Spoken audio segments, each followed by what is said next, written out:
सद्गुरु, शादी कितनी ज़रूरी है और मुझे ये कैसे पता चलेगा कि ये मेरे लिए सही रास्ता है? क्या आप शादीशुदा हैं? नहीं।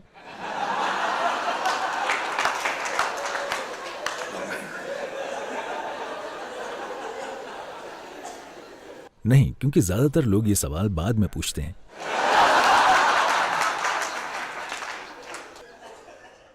आप सही समय पर पूछ रहे हैं।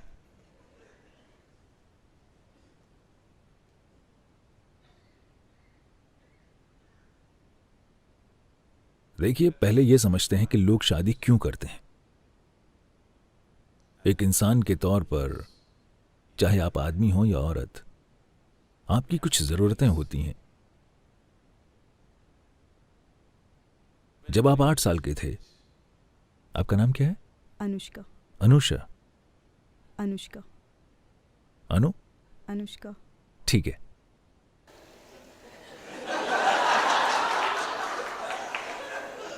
अगर आप शादी करेंगी तो हम आपका नाम आधा काट देंगे, हम आपको अनु बना देंगे।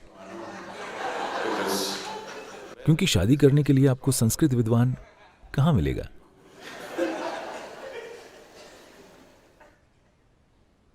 तो जब आप 8 साल के थे, अगर मैं कहता हूं अनु, क्या आप शादी करना चाहती हैं, वो बकवास लगती है ना? मेरा मतलब है, तब उस सवाल का कोई मतलब नहीं था। हाँ, उस सवाल के कोई मायने नहीं थे। अगर मैं आपसे तब पूछता जब आप 6 के थे, तो उसका कोई मतलब नहीं होता। जब आप 8 के थे, तो ये इस पर निर्भर करता है कि आपका परिवार किस तरह का है। ये या तो एक मजाक होता, या आप इसका विरोध करते, या इसे वाकई समझे बिना आप हाँ कह देते। अगर मैं ये सवाल आपसे 14 साल की उम्र में पूछता, तो आप थोड़ा शर्माते, क्योंकि आप सोचने लगे थे।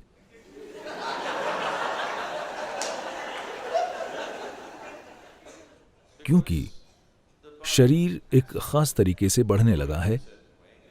Hormones have started infecting the intelligence. Hormones ने बुद्धि पर कब्जा करना शुरू कर दिया है और अब आप सोच रहे हैं।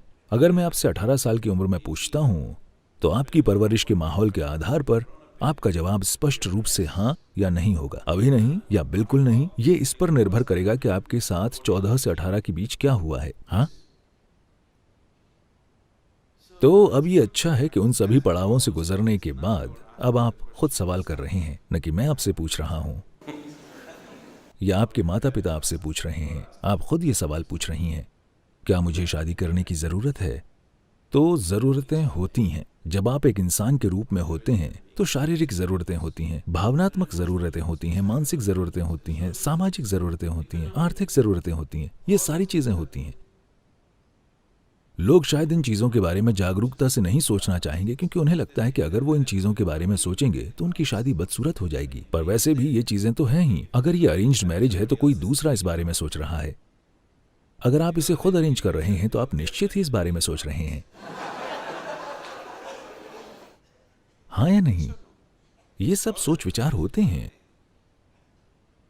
तो आजकल महिलाओं के लिए मैं ये कह रहा हूं कि दुनिया कुछ हद तक बदल गई है। अब सामाजिक और आर्थिक कारणों के लिए जरूरी नहीं है कि उसे शादी करनी ही पड़े, जब तक कि आप बस शरीर के साथ ही नहीं आई हों। आप नहीं समझी? अगर आप सिर्फ शरीर हैं और आप में दिमाग नहीं है, तो अलग बात है। वरना एक औरत को अब सामाजिक या आर्थिक कारणों से शादी करने की जरूरत नहीं है। उसके पास चुनाव है।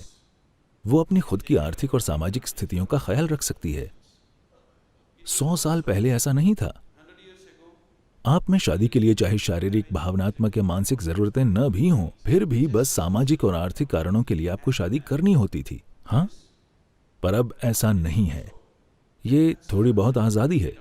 अब आपके शादी करने के कम से कम 2 कारण खत्म हो गए हैं। अब आपको बाकी 3 पर विचार करना है। बस, क्या आपको मानसिक तौर पर एक जीवन साथी की जरूरत है? क्या आपको जीवन साथी की भावनात्मक जरूरत है? आपकी शारीरिक जरूरतें वे कितनी प्रबल हैं? आपको इसे अपने हिसाब से देखना होगा। यह कोई सामाजिक नुस्खा नहीं है कि हर कोई शादी करे या हर कोई शादी न करे। यह कारगर नहीं होगा। एक व्यक्ति के रूप में आपकी जरूरतें कितनी तीव्र हैं। अगर ये एक हल्की जरूरत है जिससे आप आसानी से पार जा सकते हैं, अगर ये एक छोटे दौर की जरूरत है, तो शादी मत कीजिए। मैं आपको बता रहा हूं, क्योंकि बंध जाने का कोई फायदा नहीं है। क्योंकि बंधने के साथ ये सिर्फ 2 लोग ही नहीं रहेंगे, ये 4 या कभी कभी 6 हो जाते हैं।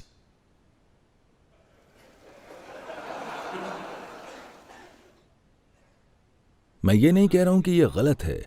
क्या आप इसे चाहती हैं? यही सवाल है। हर इंसान को खुद के लिए सोचना चाहिए, न कि सामाजिक मानदंड से चलना चाहिए।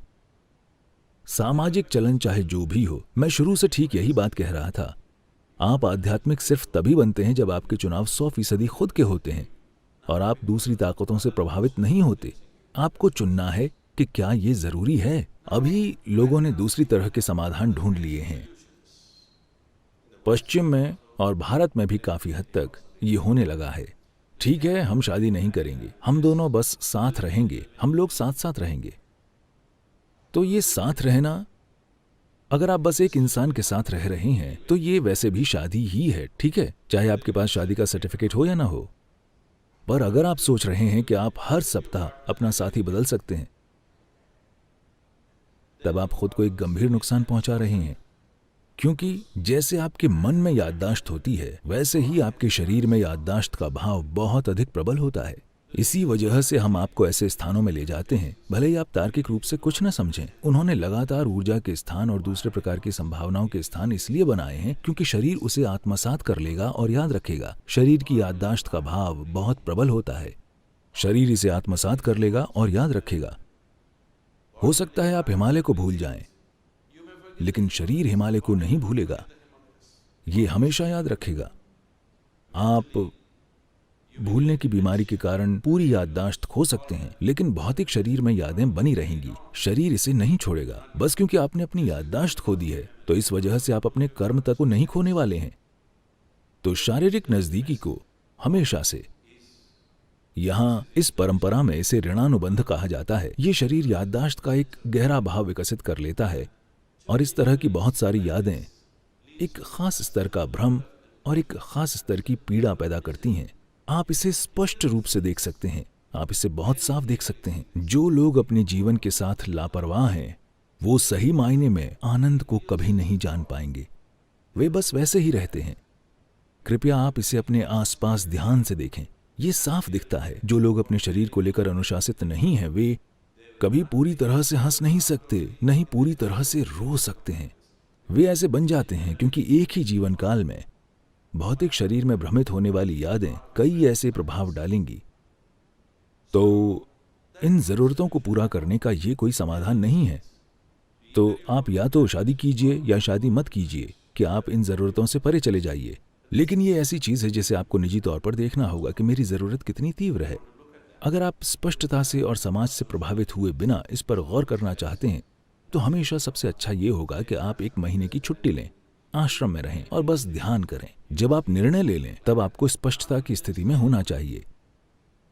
किसी से प्रभावित होकर नहीं, न तो गुरु के द्वारा और न ही समाज के द्वारा। आप किसी से प्रभावित न हो। खुद को स्पष्टता की एक खास अवस्था में लाइए। उस स्पष्टता में देखिए कि आपकी जरूरत क्या है, आपकी जरूरत वाकई कितनी तीव्र है। अगर ये जरूरी नहीं है तो बात खत्म। एक बार जब आप फैसला कर लें तो उस दिशा में मत देखिए। अगर आप उस तरफ जाने का फैसला लेते हैं तो इस तरफ मत देखिए, बस वही कीजिए। आपको इनमें से एक चीज करनी चाहिए। अगर आप बीच में लटके रहेंगे तो आप लगातार भ्रम की अवस्था में रहेंगे, ये या वो। सबसे अच्छा क्या है, क्या सबसे अच्छी चीज है? सबसे अच्छी चीज कुछ नहीं होती है। जहां भी जो भी आप करना चुनते हैं, अगर आप उसे पूरे दिल से करते हैं तो ये बहुत बढ़िया बात है। फिर भी ये सबसे अच्छी चीज नहीं है, क्योंकि दुनिया में कुछ भी सबसे अच्छी चीज नहीं है। जो आप कर रहे हैं उसमें अगर आप वाकई खुद को झोंक देते हैं तो ये बहुत अच्छी बात है, लेकिन ये सर्वश्रेष्ठ चीज नहीं है। सर्वश्रेष्ठ में दूसरे लोग शामिल होते हैं, है ना? बेस्ट का मतलब है, बेस्ट सौदे का मतलब है कि आप हर किसी से बेहतर हैं। इसमें दूसरे लोग शामिल हैं। ये खुद को हराने की प्रक्रिया है। जिस पल आप सर्वश्रेष्ठ करने की कोशिश करते हैं, आप खुद को हराने की प्रक्रिया पर आ जाते हैं। मैं एक शानदार चीज कर रहा हूं, इसमें कोई दूसरा शामिल नहीं है। मैं बस सड़क पर चल रहा हूं। मुझे लगता है मैं एक शानदार काम कर रहा हूं। मैं सबसे अच्छा काम नहीं कर रहा हूं।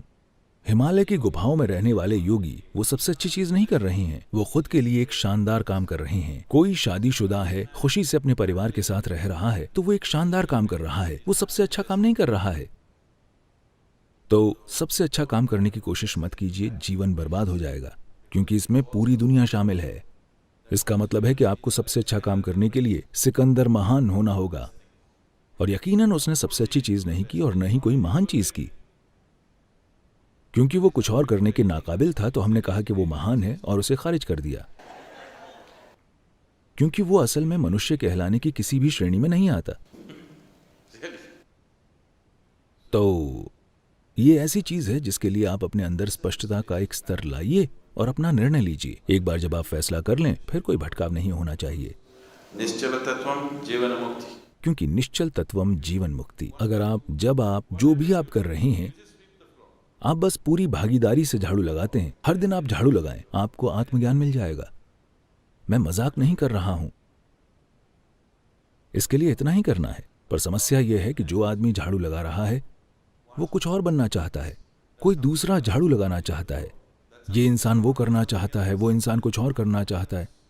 कोई भी अपना काम पूरी भागीदारी के साथ नहीं कर रहा। यही पूरी समस्या है। आप जो भी कर रहे हैं, अगर आप उसे पूरी भागीदारी के साथ करते हैं, अगर आप में निश्चल तत्वम है, यानी आप जो कर रहे हैं आप उसी में लगे रहते हैं, बस उसी में। हिमालय की सड़कों पर गाड़ी चलाना आपके साथ यही करता है। ट्रैकिंग या पर्वतारोहण भी आपके साथ यही करता है। जब आप ये काम करते हैं तो आप कुछ भी और नहीं कर सकते। आप कुछ और करने की कोशिश करेंगे तो वो आपका आखिरी काम होगा। अगर आप इन सड़कों पर अपनी गाड़ी वाकई तेज चलाते हैं तो आप सिर्फ वही कर सकते हैं। अगर आप कुछ और करने की कोशिश करते हैं तो वो आप आखिरी काम कर रहे होंगे।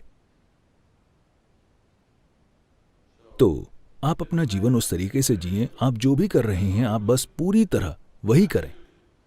अगर आप में वो निश्चल तत्वम है तो आप चाहे जो करें वो ठीक है, पर हर दिन बदलते रहना। जो लोग 15 साल से शादीशुदा हैं अब वो सोच रहे हैं शायद मुझे ब्रह्मचर्य लेना चाहिए था। जो लोग 10 साल से ब्रह्मचारी हैं अब वो सोच रहे हैं शायद मुझे शादी कर लेनी चाहिए थी। ये जीवन की अंतहीन बर्बादी है।